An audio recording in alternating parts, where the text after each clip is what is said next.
Because one of the coolest things that I heard a few years ago was we spend so much time holding on to all of our baggage that we don't have a free hand to be able to help anybody else.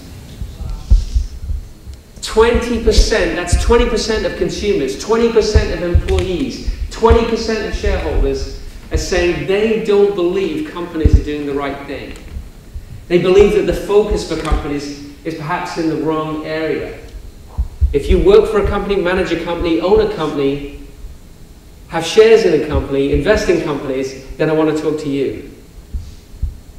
Because you have the power to change the world. You've heard from some world-changing people tonight. A young entrepreneur that was given a vision of simply redesigning a pool towel on a can. How many of us would take that gift and say, wow, here's a tool that I can use to do great things in the world. Employees want to work for your company. Employees would like to work for a company that has a strong vision that maybe includes a triple bottom line, if you haven't heard of that term before. A bottom line that has not just economic values, but it has social and environmental values as well. I called the Provincial Chamber of Commerce and asked how fees are typically structured in your world, and they said, well, you know, it varies, but if it's a restaurant, it could be a fee per table, or if it's a hotel, it could be a fee per room.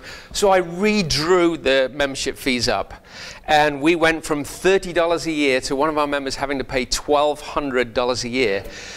At that point, I realized I was living on the edge because I was front page of the newspaper in Canmore. Jennings-Bates has just destroyed the Chamber of Commerce. The membership structures changed radically.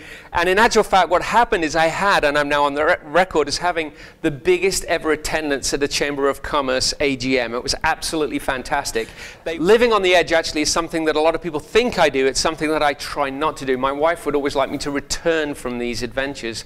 But I think actually one of the most terrifying things that I ever have done was, this was my first expedition to the Himalayas in 1993, and it was a peak called Paldor, which this actually isn't our climbing group. This is another group on the same summit. The scary thing on that trip is it was so low budget, we didn't have an expedition doctor, so we took a vet.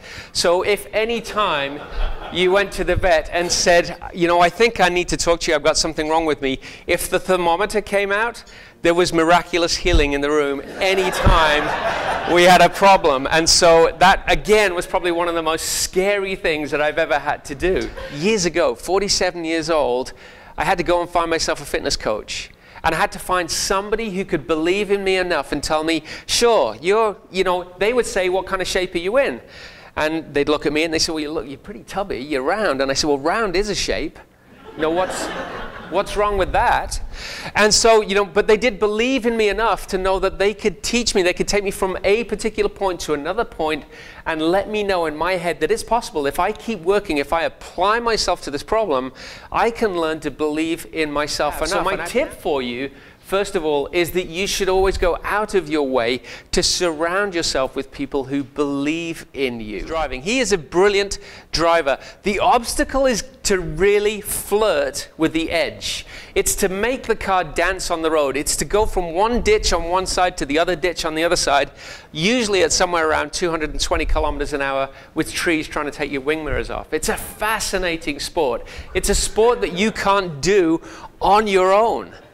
You drive so fast you can't possibly take in everything that's happening, and so you actually disengage your eyes and you engage your ears and you listen to a co-driver. So as he comes over some of those crests out of control, he can do that because his co-driver just very succinctly defined exactly what's happening to the road beyond that crest. And that's why you see that guy coming over a crest sideways and almost upside down and be on the very outside edge of the road. Is because his co-driver just nailed the notes and he can go faster than he possibly could if he drove on site. But Robert Kubica has not finished an event this year, and the press are criticizing him.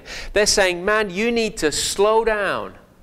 You're just killing every car you have. You have to slow down. His answer was, how will I ever learn to drive quickly if I slow down?